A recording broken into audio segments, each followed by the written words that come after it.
श्री गणेशाय नमः। पुरुषोत्तम मास महात्म्य। पहला अध्याय। एक बार बहुत से ऋषि मुनिजन नैमिषारण्य में तीर्थ पे जाकर यज्ञ करने में तत्पर थे। उसी समय सूत जी तीर्थयात्रा से निवृत्त भ्रमण करते हुए अपने शिष्यों सहित वहां आए। मुनियों को देखकर नमस्कार कर आनंदमग्न हो गए। वक्ल वसन पहने, पर्शन मुख, चेहरे पर कांति, परमार्थ से निपुण, चंदन से शोभायमान, तुलसी की माला तथा जटाओं का मुकुट धारण किए हुए महाशारण्यम इस अद्भुत मंत्र को जपते हुए सूत जी को देखकर नैमिषारण्य के महर्षि लोग उठकर खड़े हो गए। मुनियों ने हाथ जोड़कर कहा कि हे सूत जी, हम सब लोगों को भगवान की अद्भुत कथा सुनने की बड़ी इच्छा हो रही है। तब सूत जी ने प्रसन्नता से सभी ऋषियों के आगे हाथ जोड़कर नमस्कार किया। ऋषि कहने लगे, हे सूत जी, हमने आपके लिए सुंदर आसन बनाया है, आप इस पर बैठिए। आप बड़े भाग्यवान हैं। आपने गुरु की कृपा से भागवत के रहस्यों का वर्णन करने की अद्भुत शक्ति प्राप्त की है।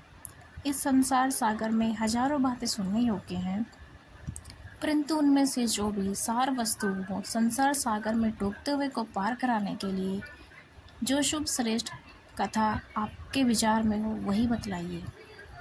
सनकादिक ऋषियों के पूछे जाने पर श्री सूत जी कहने लगे, हे विप्रो, मेरे वचनों को सुनो। मैं पहले पुष्कर तीर्थ में गया और वहां से हजारों तीर्थों से होता हुआ हस्तिनापुर गया। महाराजा परीक्षित अपने राज्य को छोड़ अनेक महान पुण्यवान ऋषियों के साथ गंगा किनारे जा रहे थे। उनमें अनेक सिद्ध योगी और महासिद्ध मुनि थे।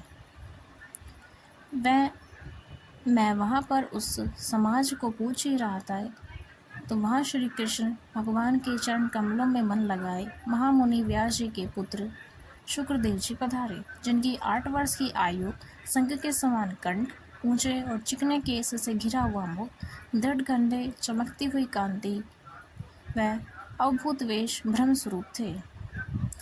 ऐसे महान मुनि शुक्रदेव जी को देखकर भी मुनि हाथ जोड़कर खड़े हो गए। तो मुनियों के बनाए हुए चरण कमल जैसे ऊंचे आसन पर शुक्रदेव जी को बैठाया गया। उस आसन पर बैठे हुए ज्ञान समुद्र के चंद्रमा शुक्रदेव जी ऋषियों की पूजा को ग्रहण करते हुए ऐसे शोभायमान हो रहे थे जैसे तारागण में चंद्रमा शोभायमान होता है।